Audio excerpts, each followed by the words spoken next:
Oilerslive podcast.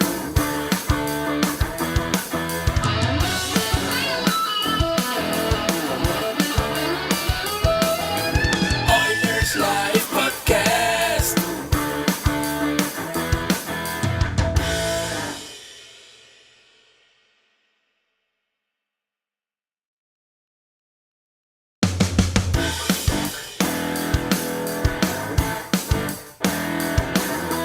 Oilerslive podcast.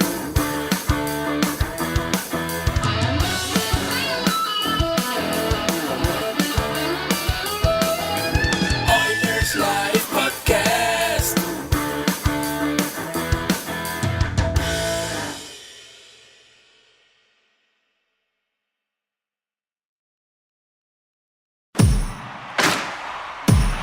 Now, get ready to talk hockey.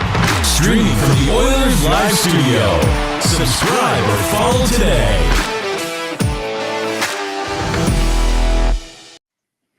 Hey, it's Michael here for another Tuesday edition of Oilers Live. They're all special editions. I was going to say special edition. We've got our friend AJ Haefele from, did they just call it Denver or is it DNVR? How do you refer to it? It is DNVR. It's supposed to be, the idea was that it would be like a TV station call sign. So Okay, fair. So from DNVR Avalanche, he's the beat writer for the Colorado Avalanche.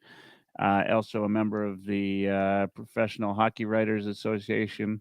Not the guy that voted against Connor McDavid for the Hart Trophy, and a guy that's been on the show a couple of times. Glad to have you back, AJ. Welcome. yeah, man, it's been a while. So I'm excited to be back on it. Sorry about last week. Oh yeah, no problem. It was good to have you, and probably tonight's better than last week anyway, so it's all good. It is good to have you back, and I started with it, and I wasn't even going to go this way. I want to talk mostly Avs tonight, and I think you tell me, and at some point, stop me if you think I'm wrong. But there's this bias in the Eastern media and with Eastern fans that the East is a beast, and the West has a long way to cover. But when I look at teams like Dallas, Colorado, Las Vegas, Edmonton, right? Like the West is strong. Not to mention we've won the last two Stanley Cups. Tonight, let's try to put that to rest, unless if you disagree with me. But I think the West is pretty capable. Yeah, I think that the West, uh, certainly the depth is an interesting conversation because you do look at the last couple of years. There have really only 2 years ago, the 8 Eastern teams were the clear-cut 8 best teams out there. It wasn't even close. There wasn't a ninth team that was worth a damn. And then last year there were, with the injuries that Washington had and with the unseriousness of Buffalo's approach to goaltending, you really only had 9 teams that belonged in the conversation for real. And so I think certainly out west, if you were to go 1 through 11, you would have a pretty good conversation that teams 1 through 4 in the East might have been a little bit better, but once you get after that, I think that's where the strength of the West lies. And then we watched the East hemorrhage so much talent at the top. Those top teams have hemorrhaged so much talent this offseason. I don't know that there really is a clear line of delineation anymore. I think that both of them have their powers, but there isn't anyone out there that is without serious question marks anymore. There's no one team at the very top of the heap that you're looking at and saying these are the ones to beat. It's a collection of 6 teams, between the East and West that you could make strong arguments for on any given day. It could be the most open year we've seen in a long time. In terms of who's got a chance to win the cup this year, for sure. There's no clear favorites. There's nobody I would say is a definitive Stanley Cup Finals team so far. The regular season will tell. Yeah, and I don't think we're in for any kind of Boston level of surprise like we saw last year, No. where everything came together, and that was a truly magical run for 82 games for them. And then, as we've seen a few times now, the postseason starts and life is harder. Yeah. It's regular season just changes everything, and then the postseason changes everything. It's it is a tale of two different seasons, as we saw. I think in sometimes from year to year, depending on it can be a single player that makes a difference. So I talked to you before we got on air about last week. We had Jack Michaels on the show, and I did have some Colorado Avalanche fans give me a couple of bumps on that one, because Jack spoke about the Avalanche a little bit in missing their captain last year, how that was such a big part of them not going forward. What's your take on that? Is that like there were a few things that didn't go right in Colorado's favor, but is that probably the biggest piece? I think on an individual level, yeah, absolutely. Not having, I think the problem was twofold. That obviously missing a player of Gabe Landeskog's caliber is a big problem. He's kind of been the problem eraser for them at the top of that lineup for a handful of years in terms of his versatility, where he's listed as a wing, but he takes an awful lot of faceoffs and does an awful lot of heavy lifting at the center spot defensively, especially when he was playing next to Nathan McKinnon.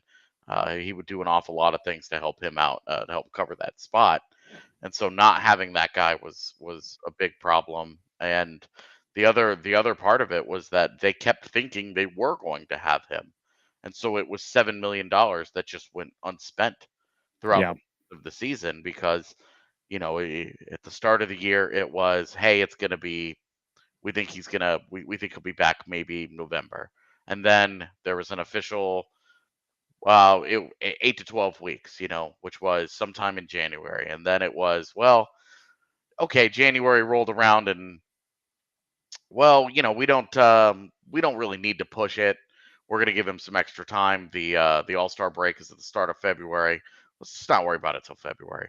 Then February rolls around and he's still not out there.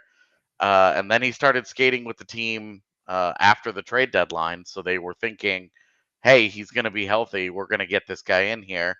The start of the postseason, Gabe Landeskog will be there. Okay. Well, the $7 million went unspent at the deadline, but they're going to get the guy back, and that's a huge part of it. And then, 2 days before game one, it was, we're shutting down Gabe Landeskog for the entire postseason. And then, what is it? A couple weeks after, maybe not even that, after the Avs lost to Seattle in round one, Landeskog has major surgery that is unproven to work on professional athletes, has no track record of success in the NHL, and is ruled out for the entire regular season and postseason already for next year. So big problem. Like it was Yeah. it was really just a combination of all of it. You obviously miss anytime you don't have a guy that's capable of putting up 30 goals and 75 points for you, but is also one of the league's premier two-way wings. You're going to really miss that guy in your lineup, but also not having the captain. And then also going through the kind of turmoil that the Avalanche did in losing over 400 man games lost to injury.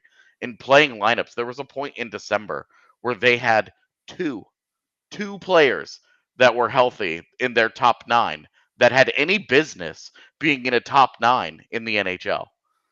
And it was Mikko Rantanen was playing center, notoriously a right wing, is playing center for the Avalanche. And it was JT Compher and Mikko Rantanen just looking around like that Will Smith meme at the end of Fresh Prince when he's in the empty house and he's Yeah. just looking around like, where did everything go? That was Mikko at one point. So things got pretty wild last year in Colorado. There was never a rhythm. There was no semblance of any sanity. They were in pure survival mode from the second the season started to the second that it finished. The postseason started, and everything they were as healthy as they had ever been, and by game 7, everything had gone to shit. It was a total fiasco. Yeah, I mean, it is interesting, right? Because they were so dominant the year before on their road to the Cup, and Yeah. it seemed to nothing seemed to go right for them. What was it like? Because you're around the team, obviously, you're writing for them. Did you feel it like when you were in the dressing room and you're talking to the players? Did you get any sense for like the frustration that the team was going through? Yeah, there was definitely a palpable frustration, really from the top of the organization all the way down, where it was just like these injuries just won't end. You could feel it even in talking with people at the AHL level, because the AHL team, obviously, when the NHL team is that beat up, the AHL team is also bleeding all of its top talent to the AHL. I mean, at one point, at the start of the year, the Avs named two guys co-captain, and those guys combined to play like 40 games in the AHL last season. It was a total fiasco for the entire organization, and it was incredibly frustrating. It never really felt like the Avalanche got a true title defense, because it just went so poorly. They had basically the shortest offseason that an NHL team has ever had. They were so beat up going into training camp. It wasn't just Gabe Landeskog. Darren Helm wasn't healthy either. Now, I know Darren Helm is more of a role player, but he was so important on that cup run that uh, the Avs were something. At one point last year, the Avs were like they had like $23 million on just on LTIR, like on just not playing for them, Yeah. and that's a fourth of your cap. And I like find me a team that's going to go out there and be really successful at a high level with a fourth of your cap space just not available to you. An actual team, not any of the funny LTIR nonsense that teams are doing these days. A Yeah. real team. So it was a mess, and I'm saying all this, and they had a 109-point season. They win the division in game 82. Like they have home ice in the first round. Like as far as bad seasons go, it was still it's still pretty good year. There are a lot of teams out there that would have liked to have had Colorado's end result. Yeah, I mean, yeah, those are good points, but certainly everybody expected more, right? And that was the thing. You didn't expect game 82 to be the deciding factor. Of course, when you look at it, there were some like I was maybe surprised to see how strong Dallas would be, right? And there are some other factors in there as well. So, okay, that's a good transition to you're in the off season. You're Chris McFarland. You know what's going on. You have a little bit. There's some certainty now that Landeskog's not coming back, right? This year. Definitely. Yeah, and so you have that certainty. Uh, what's maybe give us a bit of a rundown of how the off seasons look for the Colorado Avalanche. There's still, I think that Darren Helm's not coming back, or is he coming back? No, he retired. Yeah, he retired. Yeah. So what's McFarland done to kind of change maybe the outlook for the Avalanche going into the upcoming season? Well, so the number one thing is they know, as you mentioned, they know no Landeskog, so that gives them $7 million to work with. Now you have to try and replace Gabe Landeskog, which anybody that paid attention to this last offseason knows that it was not a robust free agent class in terms of difference makers. Um, so it was a challenge. Hey, they had $7 million to spend. Woohoo! But trying to find a useful way to spend that money had its challenges. And the number one problem for the Avalanche last year, beyond injuries, was that their center depth wasn't any good. JT Compher as a 2C was wildly overmatched when it actually mattered.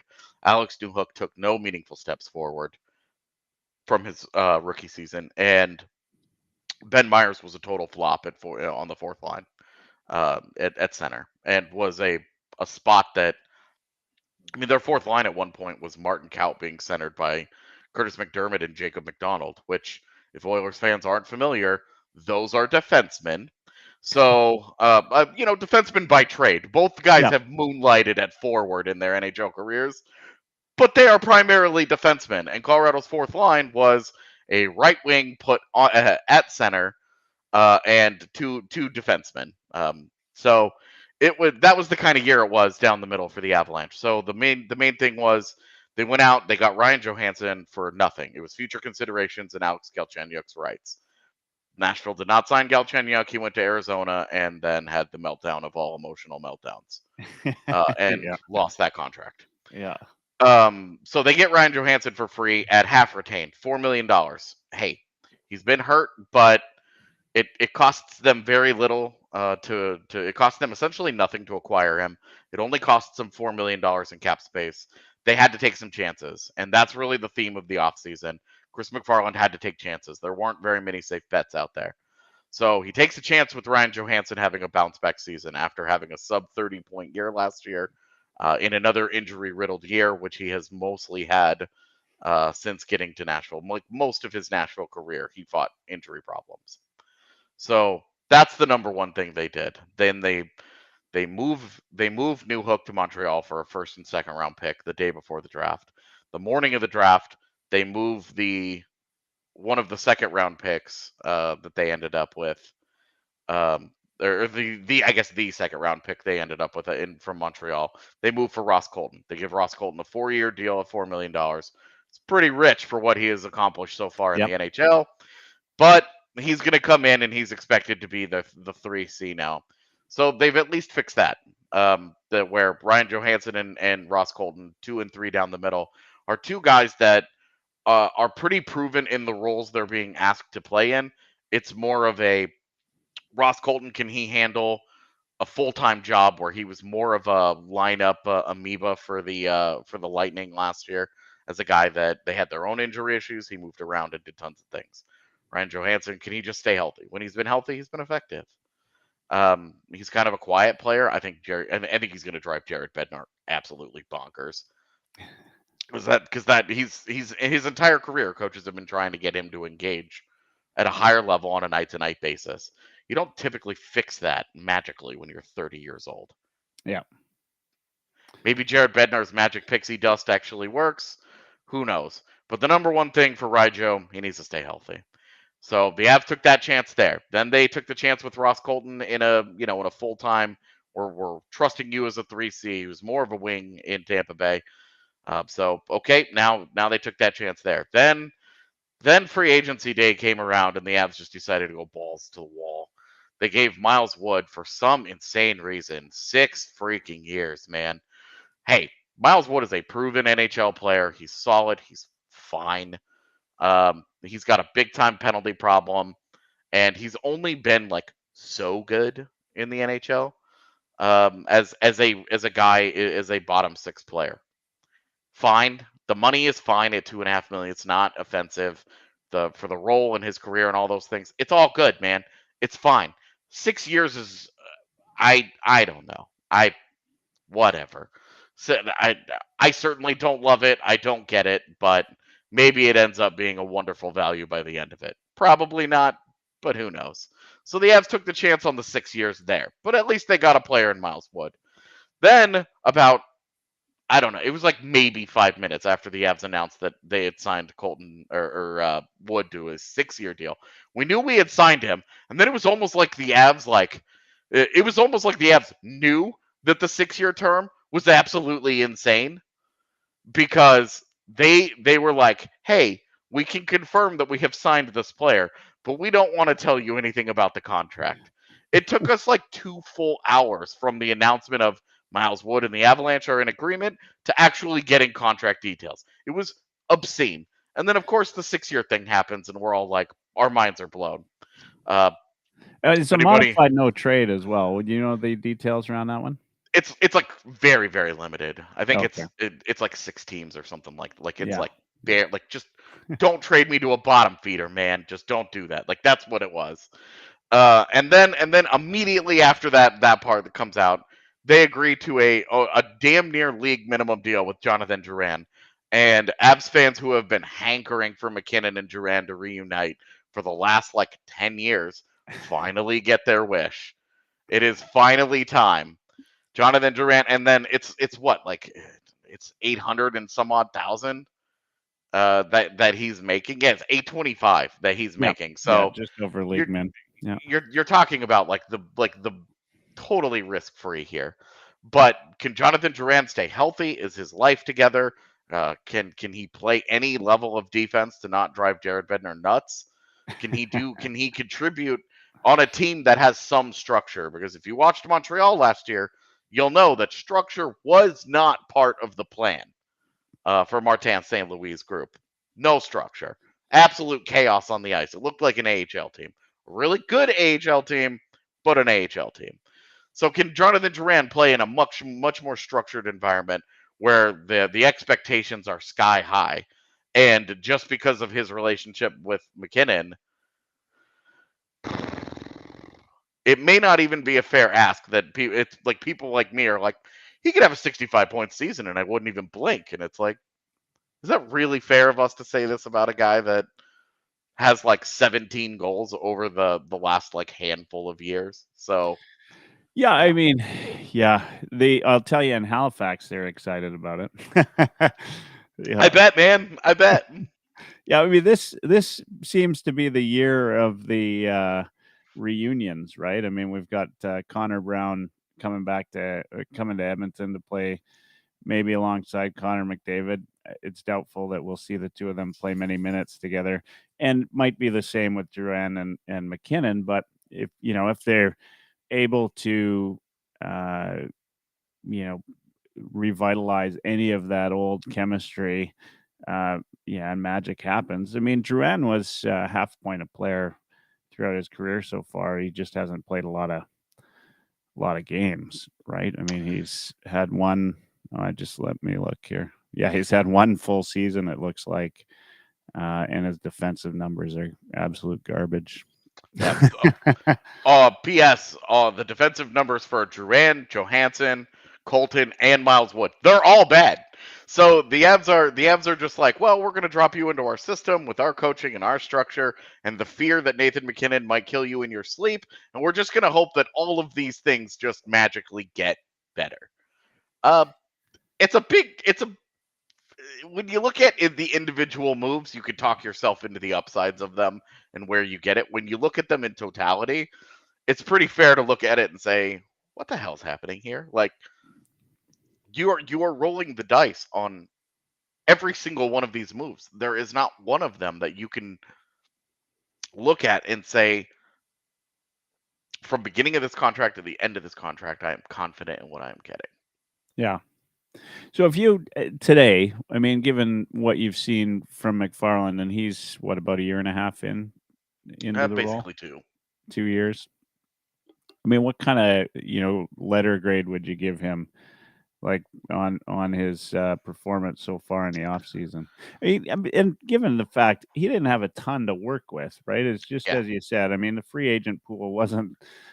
It was we've seen better, that's for sure. So how do you look at what his offseason looks like?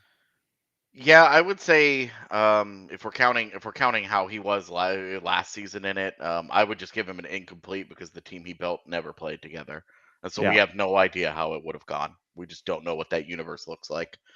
This offseason, I feel like Ryan Johansson is fine. I probably, Kevin Hayes cost a 6th round pick, and was maybe just a shade more expensive in salary. I probably would have preferred that over Ryan Johansson. Pretty similar deals. I think Hayes had an extra year, but he was the safer option. And seeing St. Louis make that move, it's kind of a twofold problem where the Avs maybe get the lesser player, and then a division rival gets the one that they might have been able to have for a similar price. So I don't love that. I would say the letter grade, a lot of low end, a lot of just there's so much risk built into it that I think I would probably give him like a B- for right now. Yeah. That it's hard to feel like he pushed him over the top, but there's enough upside there that I can't crush him for any of it. Well, and he's either a genius or he's completely, out to lunch. I mean, there's a lot of question marks that will remain in terms of how these guys finish the season. I am really curious. I mean, and you talked about it, this Miles Wood contract.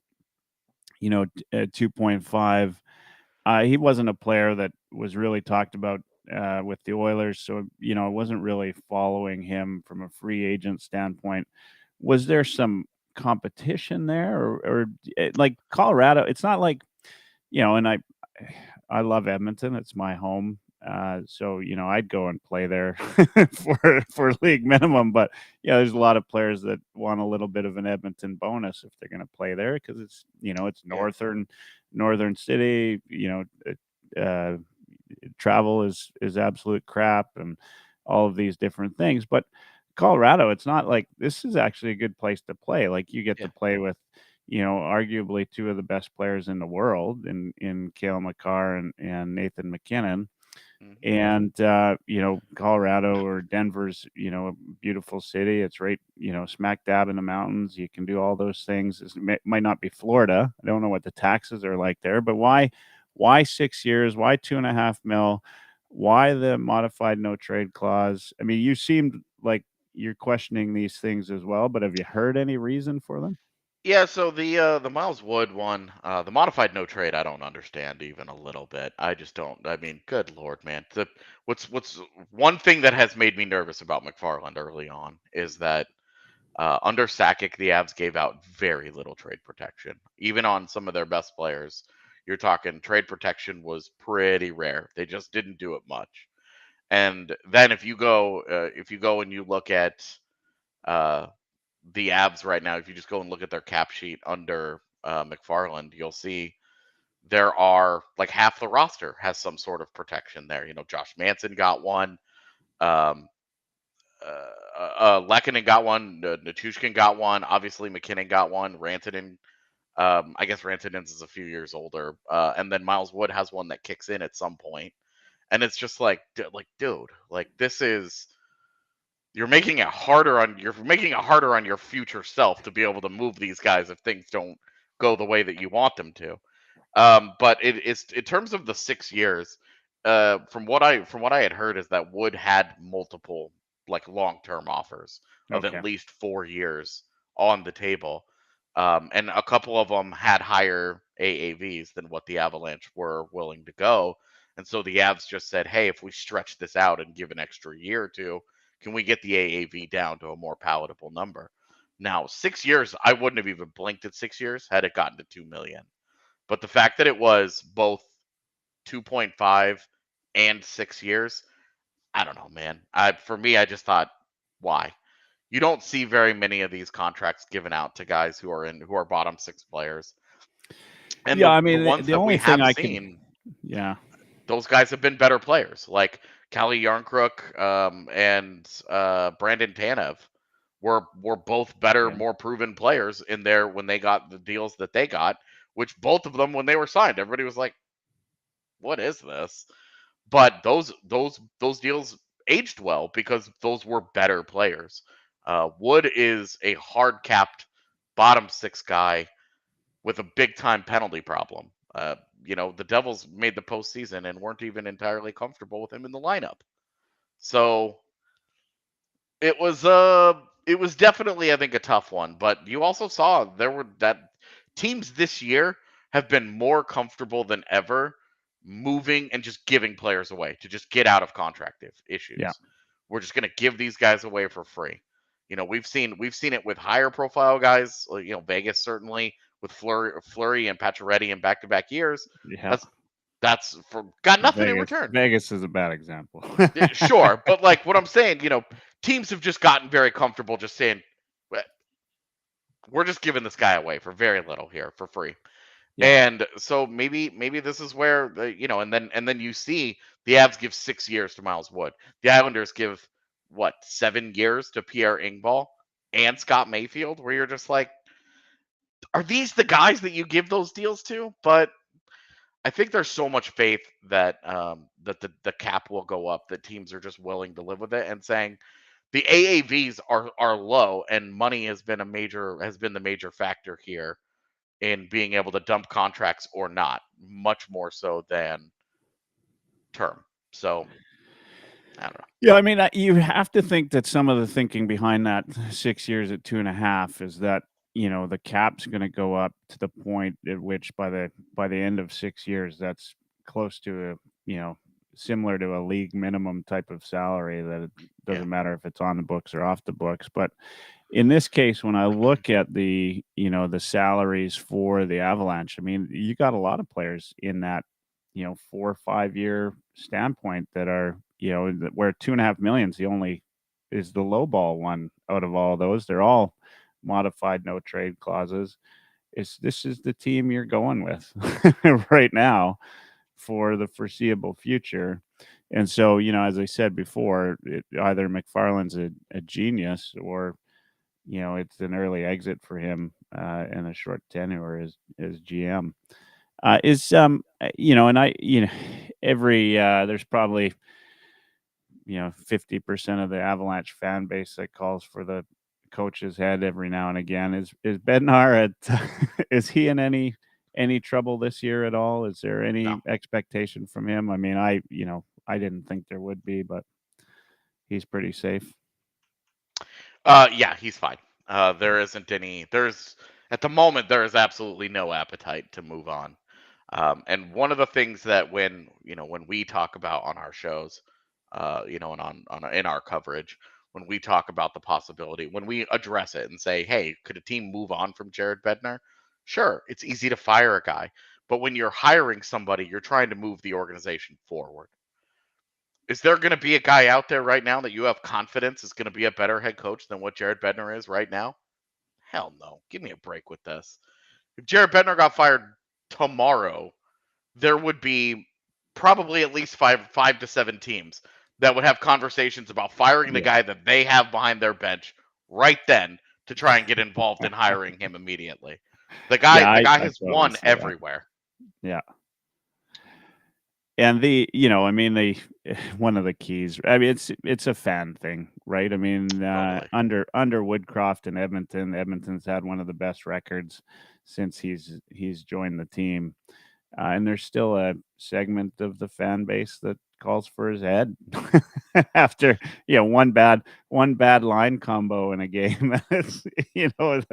The sky's falling. So Yeah, I mean, you get that stuff, right? Where it's like it's easy to look and say, "Oh, I can clearly see something isn't working, and so I'm going to propose a change." Okay, well, where am I going to start with that? Oh, well, you've got to send this guy to the AHL, trade this guy. All right, what'd you get?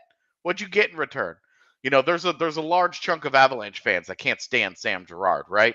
But if the Avs seriously put Sam Girard on the trading block, there would be a healthy number of teams that would be like, cool. But those same fans that are desperate to get rid of Sam Girard are going to be like chomping at the bit to crush any kind of deal that does not return the Avalanche something good, something that they like, a guy they've heard of, or a first round pick, or whatever. You can't just like give that guy away and then turn around and be mad and be like, well, I thought he was really terrible, but his trade value had to be so high. Like, that's not the way the world works, man. If this guy is so bad, why are a bunch of teams lining up to go and get him? Why is it, and then when if he gets traded for a low return, like, why, like, how can you be mad about that? You thought he was terrible.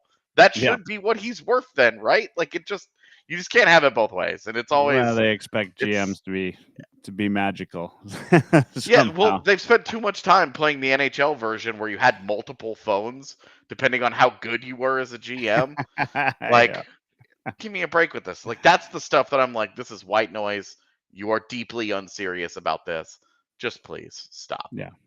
And for those that care, of course, Cale Makar is the new cover of EA 24. Speaking of playing NHL games, when we look at this team going into next year, who are some of the prospects that our Oilers fan base might be looking at from a Colorado Avalanche that might come up this year? It's the farm team is that well is pretty dry. The Avalanche are going to be trying to get blood from a stone this year, I think. They're Oscar Olausson is a recent first round pick that they're going to we'll see. He played one game last year. It got cut short because Evan Rodriguez got hurt, and so things happened in that game that cut it short. Uh, Jean-Luc Foudy is another guy. He played, I think, 9 games for the Avs last season. They got better as they went on, uh, and he showed a lot of promise. There were a lot of things that you liked. Wasn't quite ready. Had a very, very good year in the AHL. Definitely looks like he will be one of the guys to keep an eye on in the next year or two. Sam Malinsky on defense. He was a college free agent that the Avs signed at the end of the season. He's already 24 years old, so um, he's going to be in competition for one of the Avs' depth defensive spots. The Avs really like him, but you know how it is when it comes to 24-year-old guys that are just jumping into pro hockey. You don't have super high expectations there, but we'll see how it goes. The way he plays the game is a very good fit in Colorado, so that'll help him. In terms of guys, as Billy in the chat mentions, Nikolai Kovalenko signed his ELC. He's officially been loaned to his KHL team, who terminated his contract, and a lot of specific contract maneuvering, but essentially the deal stays the same. Kovalenko will play his KHL season with his club, as was the plan. At the end of the year, he will come to North America and join the Avalanche. How much of an impact is he going to have? Dude, who knows? He's not supposed to be more than a middle six guy at absolute best. So that's an end of the season guy. I've been trying to tell Avs fans keep an eye on Ben Myers. He played 40 some odd games with the Avs last year. I think he scored 4 goals, 3 of which happened at the very end of the season to make it look not quite as bad as it was. Yeah. But he also had a maximum cursed season. He had outplayed the production by quite a bit, and was a very good defensive player for the Avalanche, but you need point production to stay in the league. So Ben Myers is a guy that I'm hoping has a better year. And then the very first thing the Avs did in the offseason is they went out and they traded for Frederick Olofsson from Dallas. Yeah. So that's a youngish guy that they gave a league minimum deal to, that they really like his versatility and think he could help them. But basically, all of these are either bottom 6 guys or a third pairing, or just an extra depth guy, maybe a 7th defenseman or something. Yeah. So no impact guys. Yeah. And then when you look at the how do you feel going into the season with another year of Georgiev and Francouz on the back end? I feel great. Yeah. Pavel Francouz has had a couple of injury issues here and there in the last couple of seasons that makes you a little uneasy about it. But they have a prospect that they really like in Justus Onanen, who's gotten a couple of games. That they also brought in another guy in Arvid Holm to be some real competition for that Eagles starter job in the AHL, and Colorado's third goalie. So I'm comfortable with that part of it. I love Alexander Georgiev. The Avs took a big chance on turning over the keys to a cup team, to a guy who had been a backup whose numbers had gotten worse every year. And he was spectacular. He was maybe their most consistent player beginning of the season to the end of the season. He stayed healthy. He took on an increased workload. His worst month was December, and it was with a bunch of asterisks next to it, because that's when the Avs were by far their most injured, and they weren't playing very well on top of that. But they had an AHL lineup out there, and he was hung out to dry on a lot of that. So feel really good about where they are in net today. Georgiev is just I think he had a top 10 goaltender season, and he gives them, the Avs, a top 10 player on all 3 levels, at forward, defense, and in goal. And the teams that do that are the teams that you have serious conversations about winning Stanley Cups. That's right. Yeah, I agree 100% on that. And then when you look at this upcoming season, I mean, we talked a bit about it, but Dallas, I think, has got stronger from last season. Minnesota, I'm going to guess they're going to, be around the same, at least pushing. What do you see as kind of the biggest challenges coming out of the Central this year?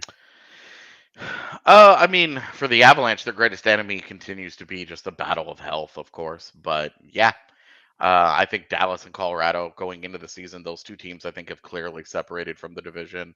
Nashville had a really weird offseason that probably made them worse. Agreed. Winnipeg had a weird offseason, kind of an incomplete offseason where the PLD trade is pretty good, but does it move the needle? Does it make them better? Does it make them worse? I don't think it changes a whole lot. They're better depth wise. Are they better at the top of their roster? No. And that's kind of been their bread and butter. So meh.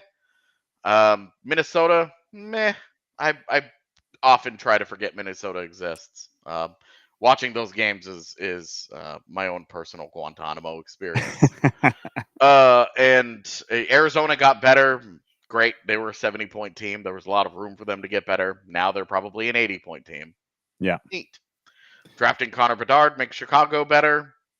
They're still irrelevant. So I think it's two teams at the top. St. Louis didn't do as much as I would have liked the Kevin Hayes thing. St. Louis doesn't move the needle from bad to the bad team that they were last year to not bad. They're still heavily reliant on a bad defense, just a bad defense, and one that's getting older and will continue to get worse.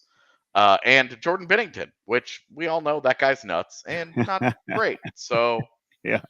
sometimes Him and when you make that Galchenyuk are bed, hanging out somewhere, I'm sure, right now. yeah.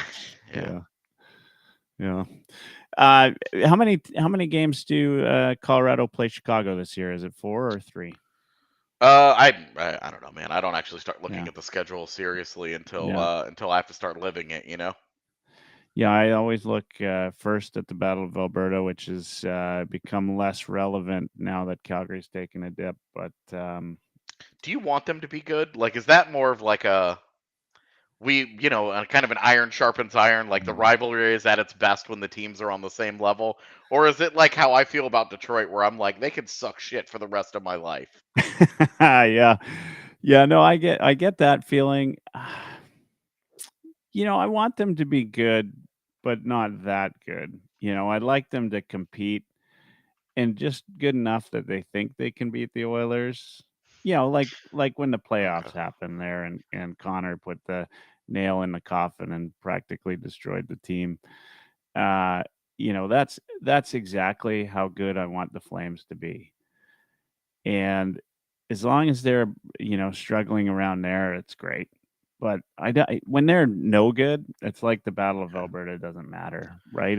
The Battle of Alberta is something special for, Oilers fans and for Flames fans, and there's something to be said. Although, look, many years have gone on with this rivalry where, one team, sucks absolute shit and still comes out for that game because look, the fans are jazzed up and ready to go, and there's always an energy in the building. I went about 6 years where I didn't miss a game live, where I went both to Calgary and Edmonton to watch, and it's exciting. It's good. There's the I don't know. I mentioned before that you need to go back and check Jack Michaels out for his calls, his fight calls.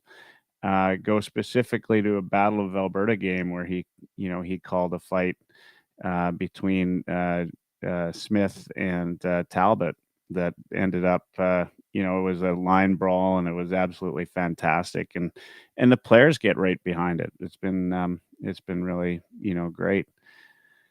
Some stranger asks, who's the Avs' biggest rival? Is it Dallas? I'm kind of curious about that. I mean, obviously for you, Detroit. Is there a team that the fans get really jazzed about when they come to town? I mean, it's funny because it's changed every year. Like the default for the last decade has been Minnesota, because if you've ever been to Minnesota, you get it. It's just nah, hard pass, right? Um, so like it's been Minnesota, and then the Avs lost to Vegas, so then it was Vegas for a year. Then Vegas missed the playoffs, and then the Avs had an absolute like war with St. Louis. the Kadri Binnington stuff, and Yeah. the Nazem Kadri hate trick is like one of the like all-time like FU sports moments in Colorado sports history. So, that like the Abs fans hated on St. Louis for an entire year. I have the arch in my Twitter profile picture because I talked about how I stole it. Like, like St. Louis sucks, right? Yeah. But then they went out and they made themselves irrelevant by being awful, and so it was like, come on, this is like hating a baby. How do you do that? Like it's just messed up. So there really is not a rival right now. It's like Colorado against it, like injury luck. It's like that's their true one sustainable rival. No true rival has emerged, although there is plenty of disdain for a handful of teams among the fan base. If you had to pick one, it's Minnesota, but some of that comes from Minnesota just owning the Avalanche in their postseason history. So Yeah. there isn't really like Colorado and Dallas, just their matchups last year never really got all that frisky. There was always something up with one of them, with one of the teams. They just never really they haven't played interesting games in a while. The Avs have won like twice in Dallas under Jared Bednar, so it's just not a very interesting rivalry at the moment. Playoff series always change that math, and right now there just isn't really a good answer. Yeah. I mean, for the longest time, Edmonton hated Dallas, right? I mean, we seemed to Mhm. play them every year in the playoffs, and felt like a big rivalry. The same, went for of course, Carolina losing to them in the Stanley Cup Finals in Yeah. '06, right? You start hating teams more so after a good series than I mean, Yeah. frankly, we hated the Avalanche I was the I was year, gonna right? I was Yeah, gonna say yeah, on an individual level, Avalanche fans yeah. have a lot of dislike for I don't think there's as much dislike for Connor McDavid because he's so good that it's like, we'll give you that one. But it's Leon Draisaitl that draws a Oh, lot of ire in Colorado good, because it's like good. he's overrated. Have you ever watched him play defense? And it's like Nathan McKinnon's better. Like most Avs fans will be able to tell you 1-to-1 if they're being honest. McDavid is better than McKinnon, but when it comes to Draisaitl, the swords come out, man. And then Yeah. obviously like Cale Makar is like every Abs fan's like favorite trump card where they're like, we got Cale Makar. What do you got, huh? You got nothing. Oh, Darnell Nurse, yeah. Like, Cale so it's Makar is a special player. There's no doubt. yeah, Yeah. definitely, and that's where I've always been very pro Oilers stars because I love watching them play, Yeah. and my respect for Leon Draisaitl went through the roof after the postseason series between the two teams. Watching him on that gimpy ass ankle, like after every shift, he's going to the bench, and you're like, he's got to be done, right? Nope, comes right on out and just keeps on going and just keeps scoring goals and shit. And you're like, this guy's incredible. So for me, it's nothing but respect. But you can understand when it comes award season time, you stop loving on Edmonton a little bit and just be like, come on, man. Like if Avs fans could just get Nathan McKinnon one Hart Trophy, I Yeah. think they would be very happy. Yeah, I mean, unfortunately, he's kinda in this Iserman type of thing, right? Where he's, always kinda there and, Yeah. definitely, any given moment could be in contention, but, Iserman played when Lemieux played and when Gretzky played, and so, what do you And say Zach about a guy Forsberg. that's as good as that and it just sits there? I mean, it could be any night of the week that McKinnon's the second best or even the best player in the world, Mhm. depending on how he's playing. He's just so dynamic, fun to watch, and definitely definitely love watching him and love watching Cale Makar too. Both really great players. Uh, your view was the Cale Makar goal offside? Yeah, How don't even answer. Don't No, even I'm answer. I'm honestly Uh, curious, like how much of this is like actually a thing in Edmonton, like among the fan base. There are, it's like anything, in Calgary, the goal that went in against Tampa and in St. Louis, Yeah, at Toronto, the Gretzky high stick, like there's always something, right? And I would actually say to you that it's about 50-50 with Oilers fans. Now, the part that doesn't hurt, I think, for most Oilers fans is it wasn't really going to be our series anyway. It was just one thing that, you know, might have changed, how many games it went, right? Like Colorado was far and away. They were meant to be the Stanley Cup champions that year, and there wasn't anything that was going to get in their way. And there just was no answer for McCarr and for McKinnon, when it was needed, right? And Yeah. the unfortunate was there wasn't enough depth on the Oilers to do that. I think Yeah. times have changed. They're a different team now, and some of those you bring in Ekholm and some of those depth conversations have changed. But that year, whether people are upset about it or not, I think they can all agree that Colorado is always going to win that series. Yeah, where I struggled with it is I was like, guys, this is the first period of game one. Like, what are we talking about here? Like, there were three more games. Like Colorado's starting goaltender literally couldn't see. That they had to bring in the bag. Like Colorado's goaltender pulled himself because he can't see.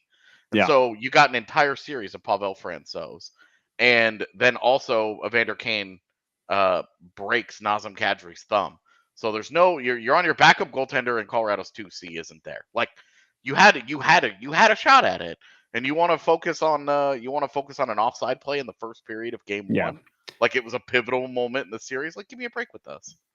So I think for me that's where I struggle. I was just curious because Oilers fan bases are one of those ones where in numbers I don't know that they're very high, but in volume they're way the hell up there, and so Oh, I just I don't would I say don't they're one of know. the highest fan bases in the league in numbers and volume, for sure. I mean, I've traveled Okay, just about everywhere to watch the Oilers play, and they come out in droves. It's unreal. I mean, and part of it stems, it's pretty easy. Like I walk around. I'm in the East Coast now in Halifax. I see more Oilers caps than I see just about anything. And, some of that might be from the AHL team having been here, but that was many years ago. But so much of it is from the glory years in Edmonton. They just yeah, got so many fans, and that was in my mind, like, that's the WHA and the NHL came together. That was a growth time for the league. It was, a huge part, and that's when a lot of people made their choice as to which team they were going to support. And you might as well support the Oilers because all of those players were amazing, right? yeah, And so, as if and if your father was an Oilers fan, you become an Oilers fan, yeah, and the cycle goes on. I don't know that there's as many Oilers fans as there are Leafs fans. I mean, wherever the Leafs go, it seems they're the loudest. They're always the home team, and Montreal fans are probably about the same. And maybe if you're watching a game in Philly, you might be an Oilers fan, but you kind of hide that under your shirt if you want to get out alive. yeah. You keep that Uh, shit to yourself. but I would suggest to you that it's got to be one of the biggest fan bases in the league. I I Okay, I don't know if I'd say it's the best because they're brutal sometimes, right? Like it's Connor McDavid's been chirped at a restaurant before, so it's kind of like this. They take it really seriously in Edmonton, but hey, it's hockey and we love it, right? And totally. that's the way it is. Yeah, man. I mean, we're all here for the same thing. Yeah, That's exactly it. Yeah. it's a love of a thing that we have absolutely no control over. But I do, out of all the American teams, I do see a lot of Avalanche jerseys around as well. And so the Yeah, Avalanche have a lot of, and of course, a lot of that comes from the Sakic years yeah, and the move from, Quebec to Denver. yeah. There's definitely quite a few Avalanche fans out there. Yeah, I think the Sakic Forsberg Wah era, when you have the Holy Trinity like that, it creates a Yeah. lot. And they were on ESPN and national television when that actually mattered. When national television was the way that a lot of people got to see teams play, and the only way that they could see teams play. And when you have the Holy Trinity, man, like you're on TV a lot, And that created a whole generation of Avs fans who immediately had to sit through the Paul Stastny, Matt Duchene stuff, which was like, ugh, like what a almost good era it could have been. And and now being an Avs fan is awesome again. So it's just the way the world works sometimes. I think it's two pretty charmed fan bases that one fan base goes from the Gretzky Messier era, has to wait a little while, but then ends up with Yeah. Connor McDavid and Draisaitl together. The Avs go from Sakic, Forsberg, and Waugh into McKinnon, Makar, Rantanen. So pretty charmed fan bases that we both have been part of. Yeah, absolutely. That's maybe a great way to put it. There's about 5 minutes left. I kind of like to look at a couple of things before you go. Yeah. When you think there's two things I'd like to know. One is where do you see the Avalanche finishing this year? Do you think they've done enough, or they've got the team that's going to vie for the cup? Yeah, I think regular season I'll probably put them I'll probably put them at second in the division. Just because Dallas hasn't had injury problems in like a decade. And the Avs have injury problems every year. The Avs are going to have a lot of early season growing pains. And so I think that there will be it's just really, really, really hard to win a division when you go through some of the stuff that I think the Avs are going to go through. And Georgiev might take a small step back, blah blah blah blah blah, that stuff.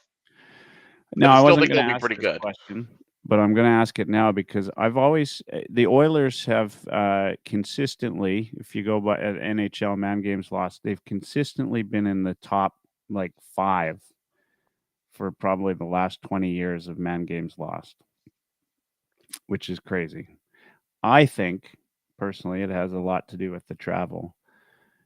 Does playing in the Mile High City have any effect, do you think, like just from a thought in terms of what might be causing some of these injuries? I mean, it makes you it I'll tell you, I think probably not, but from an anecdotal evidence standpoint, you could look at all four major sports teams in Denver over the last handful of years. The Nuggets might have had an NBA championship taken from them because of injuries. Now those are a little different.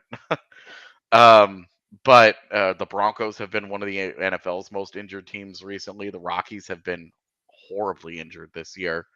And obviously the Avalanche have had bad injury issues each of the last 3 years. So I mean, you are like you do. I think it's fair to ask the question. I don't know that there is an extensive enough list of evidence that would lead me to believe the altitude has anything.